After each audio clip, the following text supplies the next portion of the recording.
Amici del Portale del Verde, buongiorno, ben ritrovati. Oggi siamo di innesti, siamo qui insieme a Ketty Cialdi di Pollici Rosa e oggi andremo a parlare di innesti nello specifico di aceri.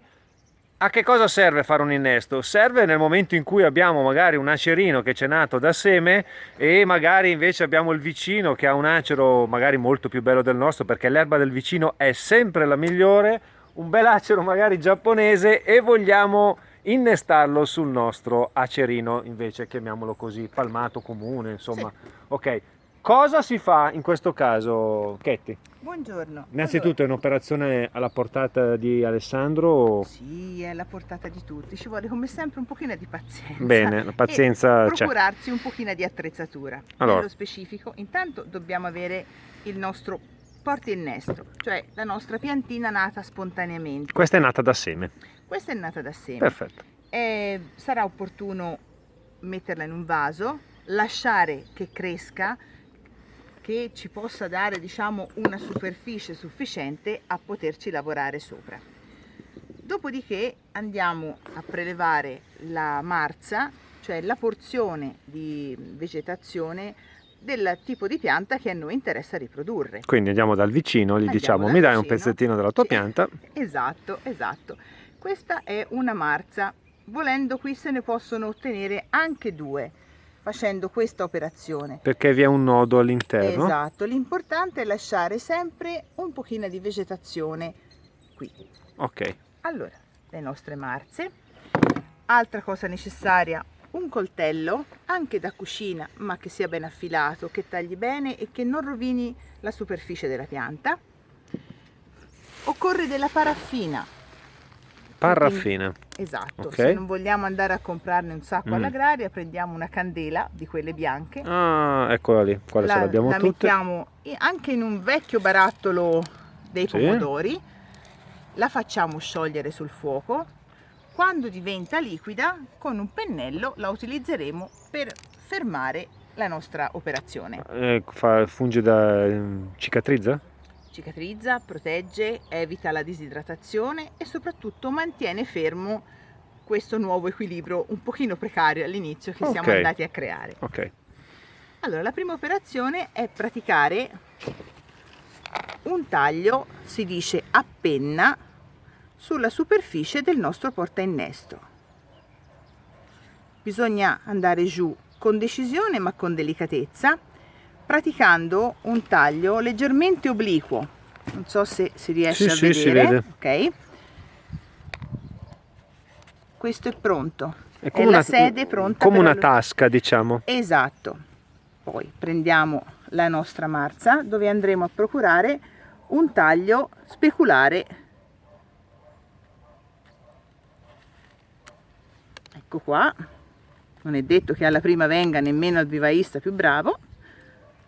Ecco fatto. Questa è la forma che deve assumere la nostra marza. Ha due tagli, uno più lungo, uno più corto.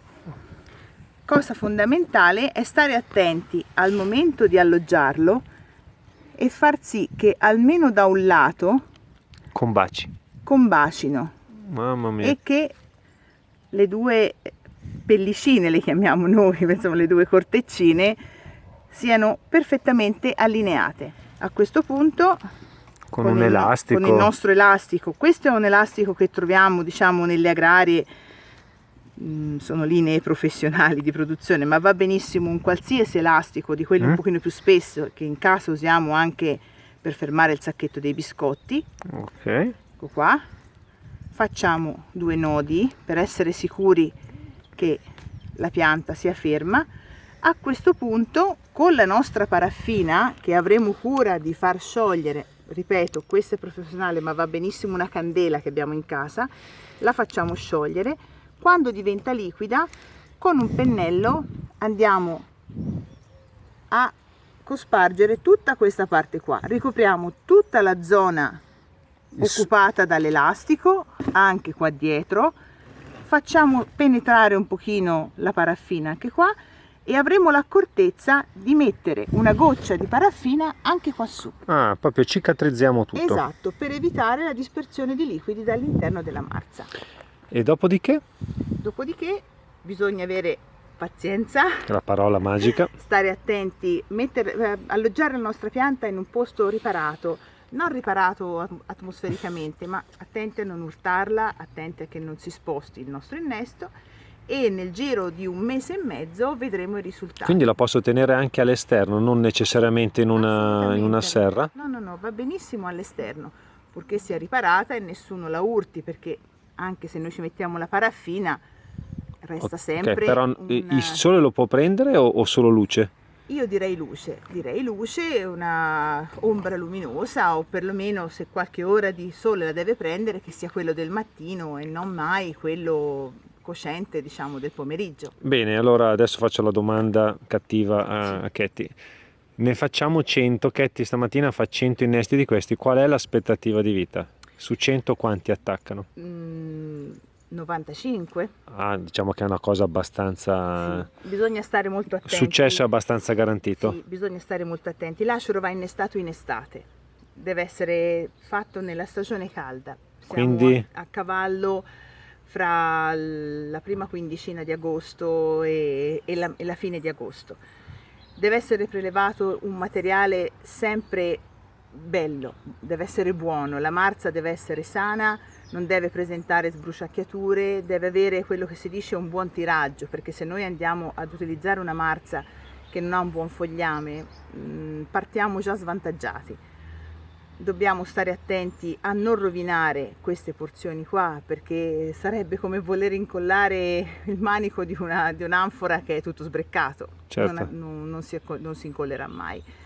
Dopodiché, niente, assicurare una buona irrigazione al soggetto e poi basta. Quindi allora abbiamo visto insieme a Ketty Cialdi che una cosa, almeno che il sottoscritto la vede come una cosa veramente molto ardua, molto difficile, invece può essere anche praticata da noi hobbisti con, ricordate sempre, tanta pazienza, perciò operazioni da fare lentamente, avere del buon materiale. Sì. Per iniziare bene il lavoro bisogna prelevare del buon materiale all'inizio, sano soprattutto, e quindi dopodiché aspettare, avremo l'acero del vicino anche nel nostro giardino.